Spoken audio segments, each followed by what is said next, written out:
Value zone hyper mart Nandamuri Balakrishna గారిచే November 28న నాచారంలో గొప్ప ప్రారంభం. తెలుగు రాష్ట్రాల్లో వందే భారత్ రైళ్లు పరుగులు పెడుతున్నాయి. ప్రజల అవసరాలు, రైళ్ల రద్దీ నేపథ్యంలో దేశవ్యాప్తంగా కేంద్రం తీసుకొచ్చిన వందే భారత్ రైళ్లకు ఏపీ, తెలంగాణలో మంచి ఆదరణ లభిస్తోంది.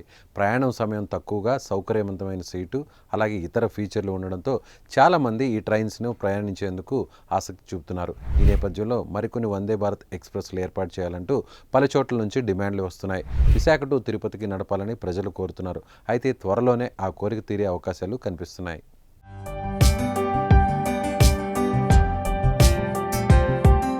రాష్ట్రంలోని ప్రముఖ పుణ్యక్షేత్రం తిరుపతికి నిత్యం లక్షలాది మంది ప్రజలు తరలి వెళ్తారు. తెలుగు రాష్ట్రాల నుంచి ఎక్కువ మంది రైళ్ల ద్వారా ప్రయాణం చేసి తిరుపతికి చేరుకుంటారు.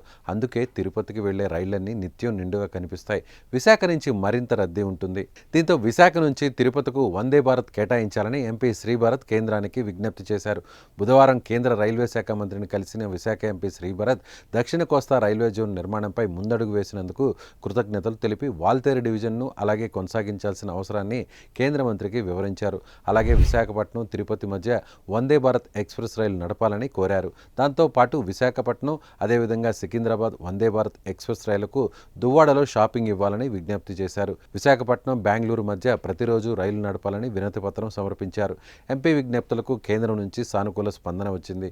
దీంతో త్వరలోనే విశాఖ టు తిరుపతికి వందే భారత్ పరుగులు తీనుంది.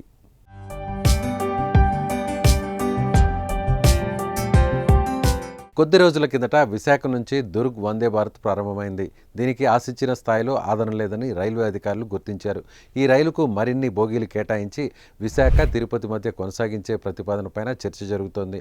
అయితే ఈ నిర్ణయం అమలులో వచ్చే సమస్యలపైన అధికారులు అధ్యయనం చేస్తున్నారు. విశాఖ నుంచి తిరుపతికి వందే భారత్ స్లీపర్ కేటాయించాలనేది రైల్వే అధికారుల మరో ప్రతిపాదనపైన కసరత్తు చేస్తున్నారు. దీని కారణంగా దూర ప్రయాణం కావడంతో ప్రయాణికులకు మరింత సౌకర్యవంతంగా ఉంటుందనే అభిప్రాయం వ్యక్తమవుతోంది.